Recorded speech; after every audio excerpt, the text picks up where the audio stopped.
Je me permets de m'exprimer directement à vous, afin de vous remercier pour le soutien que vous apportez à la chaîne. Celle-ci grandit grâce à vous, et cela me remplit de fierté. Il y a plusieurs mois, je vous ai fait part que cette liste vous appartenait, et qu'il vous suffisait juste de me dire les sujets qui vous intéressent dans les commentaires pour que je m'exécute. Et comme je tiens toujours parole, enfin j'essaye, voici la vidéo d'aujourd'hui. Je tiens particulièrement à remercier Raphaël Barre pour sa proposition. N'hésitez pas à me dire dans les commentaires ce que vous en avez pensé. Bon visionnage à vous. Initialement désignés comme les Fireclaws, les Relictors furent fondés pendant les jours sombres de l'ère de l'apostasie en M36.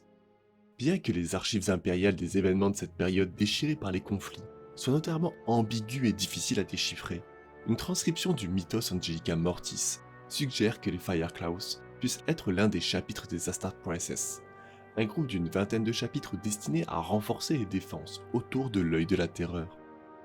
La source de la graine génétique du chapitre était en grande partie basée sur les stocks de gènes provenant des laboratoires de l'Abditus Mechanicus sur Mars, et on pense qu'elle fut composée de stocks génétiques des Ultramarines et des Dark Angels. Ce chapitre était basé sur une forteresse monastère, une ancienne Starfall, de classe Remilias, en orbite géostationnaire autour du monde de Torva Minoris, appelé Neutra par ses habitants. Ce chapitre servit avec honneur pendant près de 5 millénaires, en prenant part à de nombreuses victoires glorieuses, et c'est seulement à la fin du 41e millénaire que son destin bascula.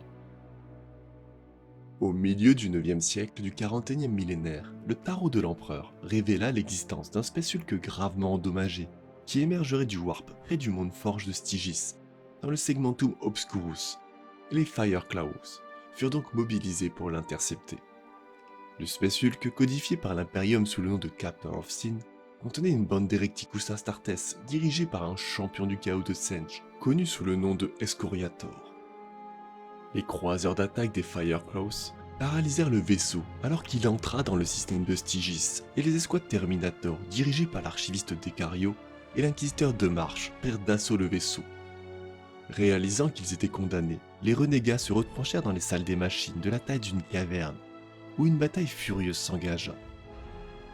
Leur champion du chaos était un puissant guerrier portant une arme forgée au cœur de l'œil de la terreur, une terrible épée dont l'acier avait été lié à l'essence d'un démon majeur. S'ensuivit un duel épique entre l'inquisiteur, l'archiviste et le champion du chaos. De Marche enfonça son épée énergétique dans l'armure de l'hérétique, qui semblait être insensible à ses coups, tandis que sa riposte découpa facilement l'armure de l'inquisiteur, le blessant grièvement. Puis avec un autre coup, Escariator brisa l'épée de force de Tocario et ouvrit son armure Terminator. Chancelant, celui-ci riposta à l'aide de ses pouvoirs psychiques, arrachant le bras du champion dans une avalanche de sang. Mortellement blessé et désarmé, le renégat se battit avec une rage animale, écrasant l'archiviste au sol et massacrant 4 autres Terminators. Dans cette mêlée sanglante, Decario murmura une prière à l'empereur, attrapa l'arme la plus proche à portée de sa main et frappa le champion. La tête d'Escariator fut alors séparée de ses épaules. Decario venait de frapper avec son arme démon, tuant le champion avec sa propre lame. Lorsqu'il avait brandi cette lame, Decario avait senti instinctivement que celle-ci pouvait être retournée contre les forces du chaos. Mais De Marche avait averti de déposer l'arme, que lui seul avait été formé à utiliser un tel artefact. Le Space Marine s'exécuta donc et remit l'arme à l'inquisiteur avant de s'en retourner à son vaisseau, laissant derrière eux l'Abdetus Mechanicus rechercher les archéotechnologies enfouies dans le navire. De Marche expliqua ensuite qu'il pensait également que de telles armes pouvaient être utilisées pour combattre le chaos, et qui ne devaient pas être détruits comme la politique impériale le préconisait. Avec l'aide de Decario, De Marche réussit à convaincre le maître des Fireclaws, et sous la direction de De Marche, le chapitre se lança dans une croisade pour explorer les mondes autour de l'œil de la terreur, afin d'y découvrir d'autres reliques. Au cours des décennies suivantes, de nombreux artefacts de ce type furent découverts, et le chapitre se renomma les Relictors. Durant le siècle suivant, le chapitre mit en place ce qu'il appela le Conclave, un groupe prenant les décisions concernant le déploiement et la doctrine opérationnelle. Seuls ceux qui faisaient leurs preuves au combat et dont la pureté était garantie furent autorisés à devenir membres du conclave et au courant de la véritable nature du chapitre. Au fur et à mesure qu'un guerrier gravissait les échelons, il était progressivement initié plus profondément au mystère du chapitre.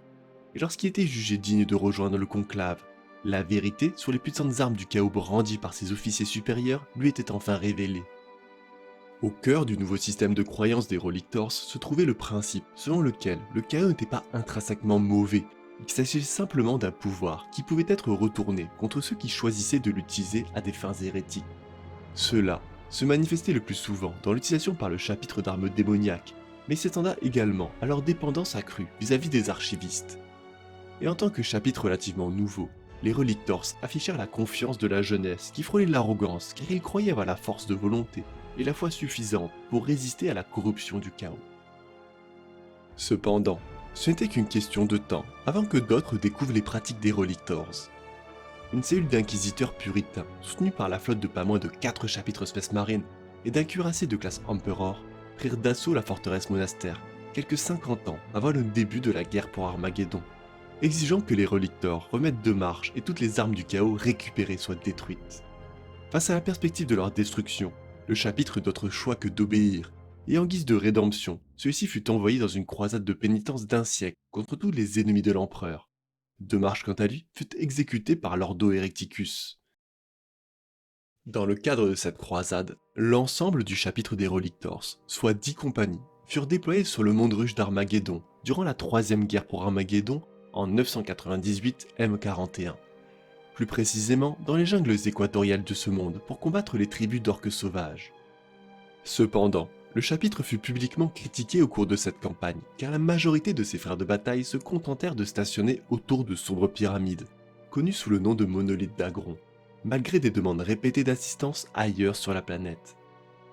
Lorsque la guerre pour Armageddon toucha à sa fin, les archivistes des Relictors affirmèrent avoir eu des visions d'un œil géant dégoulinant de sang. Et les maîtres du chapitre retira immédiatement son chapitre de la zone de guerre. Suivant les visions du conclave, il commença un voyage en direction de l'œil de la terreur, vers la porte cadienne. Là, le chapitre fut aperçu près de Cadia elle-même, mais il refusa de répondre aux instructions de renforcer le monde forteresse, se dirigeant plutôt directement vers l'agrimonde de Frémas. Ce qui passa exactement à Frémas est un sujet de doute, mais une meute de scouts Space Wolf furent envoyés pour suivre les Relictors jusqu'au monde. Là, le chapitre aurait semble-t-il repoussé une attaque du chaos, avant de se retourner contre les défenseurs. Aucun n'aurait survécu à l'assaut. Mais les scouts auraient récupéré des voxcams suggérant que l'objectif des Relictors était la voûte de stase scellée au cœur du sommet de la montagne. Le contenu de cette voûte n'étant connu que d'une poignée d'adeptes de l'Imperium, dont la plupart résidaient sur Terra. À la suite de cette action, et en raison de leur conflit continu avec l'Inquisition à propos de l'utilisation d'artefacts du chaos, les Relictors furent déclarés et jugés Eccomuna-Traitoris par l'Ordo Erecticus, et on déclara qu'ils avaient abandonné la lumière de l'Empereur, et qu'ils devaient être traqués et détruits. Leurs gènes furent effacés de la galaxie, et tous les enregistrements de leurs actes rayés de l'histoire impériale. Le chapitre fut presque entièrement détruit dans une embuscade réalisée par la chambre militante de l'Ordo Malleus, les Chevaliers Gris, sous le commandement de l'inquisiteur Chiaro, que les Relictors avaient laissé pour mort sur l'agrimonde de Frémas. La flotte inquisitoriale martela la carcasse de la forteresse monastère, avec le feu concentré de leur puissante batterie de canons. L'Inquisition souhaitant effacer toute trace des Relictors, elle fut donc réduite en poussière. Toutefois, quelques centaines de Relictors réussirent à s'enfuir vers la sécurité toute relative de l'œil de la terreur. Ainsi commença pour eux une toute autre histoire.